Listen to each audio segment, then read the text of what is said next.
Spotlight நேயர்களுக்கு வணக்கம்.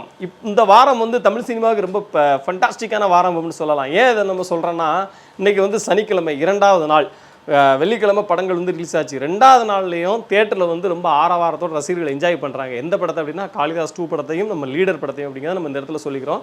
இப்போ நம்ம விமர்சனம் பண்ண போகிற படம் வந்து லீடர் தான். அண்ணாச்சி நடிப்பு என்னாச்சு அப்படின்ற மாதிரி பயங்கரமாக ஒரு கட்டத்தில் வந்து அண்ணாச்சியை வந்து அந்த லெஜெண்ட் படம் டைமில் வந்து கொஞ்சம் சில பேர் வந்து மீம்ஸ் இது பண்ணாங்க, ட்ரோல் பண்ணாங்க எல்லாம்.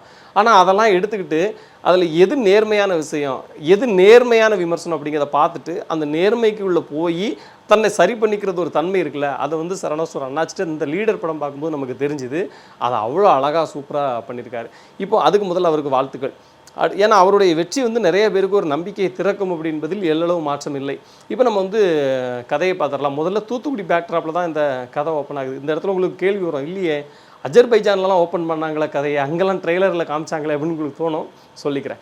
தூத்துக்குடியில் ஒரு எளிய கார் மெக்கானிக் செட்டில் வந்து வேலை பார்க்குறாரு. அதாவது இந்த ஹார்பர் உள்ளே வந்து காரை கொண்டு விட்டுட்டு வேறு காரை எடுத்துகிட்டு வந்து ரிப்பேர் பார்த்து கொடுக்குறது, இந்த மாதிரியான ஒரு வேலையை தான் எளிமையாக பார்த்துட்ருக்காரு. ஒரு மகள் அவருக்கு இருக்காங்க. மகள்லாம் உயிர், தெரி விஜய் மாதிரின்னு சொல்லலாம். ஆமாம், மகள்லாம் உயிரான ஒரு இது. இவங்களுடைய உறவுக்கு இவருடைய வாழ்க்கைக்கு ஒரு சின்ன சிக்கல் வருது. யார் மூலமாக அப்படின்னா, நம்ம வில்லனாக நடிச்சிருக்க சந்தோஷ் பிரதாப். அவர் வேறு எங்கேயோ இருப்பார், ஆனால் அவர் மூலமாக இவருக்கு ஒரு சிக்கல் வரும். அது என்ன சிக்கல் அப்படிங்கும்போது தான் அந்த தூத்துக்குடி ஹார்பர் உள்ள ஒரு கதை நடக்கும். அந்த ஹெராயின் கடத்துறது வைக்கிறதுன்ட்டு அதை நோக்கி ஷாம் பயணிச்சிட்டு இருப்பார்.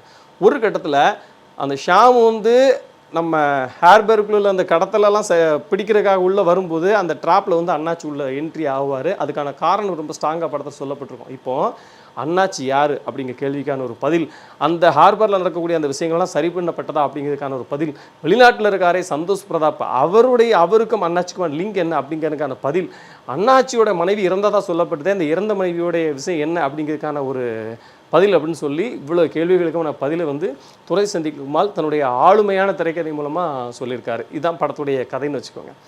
இப்போது அண்ணாச்சி வந்து எமோஷ்னல் சீனில், அதாவது அவர் ஃபைட் சீனில் மாஸ் காட்டியிருக்காரு, ஜாலியாக காமெடி பண்ணியிருக்காரு, மற்ற காட்சிகள்லாம் சவால் விடுற காட்சிகள்லாம் நல்லா பண்ணியிருக்காரு, அதெல்லாம் ஓகே. ஆனால் எமோஷ்னல் காட்சிகளில், அப்பாவுக்கும் மகளுக்குமான எமோஷ்னல் காட்சிகளில் அண்ணாச்சி ஒரு அப்பாவை பரிணமிச்சிருக்கிறது வந்து உண்மையிலே சந்தோஷமாக இருந்துச்சு. அது ஒரு நேர்த்தியான நடிப்பு அதில் கொடுத்துருந்தார். ஹீரோயின் கேரக்டரும் ரொம்ப அழகாக வடிவமைக்கப்பட்டிருந்துச்சு. சில ட்விஸ்ட்லாம் அதில் இருக்குது, அதுவும் ஒர்க் அவுட் ஆகிருந்துச்சு. விடிவி கணேசனோட காமெடி, அங்கங்கே கதிர் அவங்களுடைய காமெடியும் ஓரளவு எனக்கு காமெடி படத்தில் ரொம்ப தேவையில்லை, ஓரளவு ஒர்க் அவுட் ஆச்சுது. ஷாம் வந்து ஒரு கம்பீரமாக இருக்கார். அவருடைய அந்த சின்ன சின்ன காய்நகர்த்துகள் அவ்வளோ இன்ட்ரெஸ்டிங்காக இருந்துச்சு. ஆண்ட்ரியோட கேரக்டர் அப்படி தான் ரொம்ப இன்ட்ரெஸ்டிங்காக ஒரு ப்ளே பண்ணியிருந்தாங்க. இப்படி எல்லா நடிகர்களையும் அழகாக கோர்வையாக கொண்டு வந்து திரைக்கதை வந்து நகர்ந்துக்கிட்டே இருக்குது. அந்த திரைக்கதைக்கு அனைத்து நடிகர்களுடைய நல்ல நடிப்பும் சப்போர்ட் பண்ணியிருக்கு. வெங்கடேஷோட சினிமாட்டோகிராஃபி ஹாலிவுட் தரம். ஏன்னா அங்கே போய் வெளிநாட்டில் எடுக்கப்பட்ட ஷார்ட்ஸும் சரி, தூத்துக்குடி பேக்ட்ராப்பில் எடுக்கப்பட்டதும் சரி, அவ்வளோ அழகாக இருந்துச்சு. நிறையா செட்டுலாம் போட்டு நிறையா செலவு பண்ணி ப்ரொடக்ஷன் வேல்யூ பயங்கரமாக இருந்துச்சு.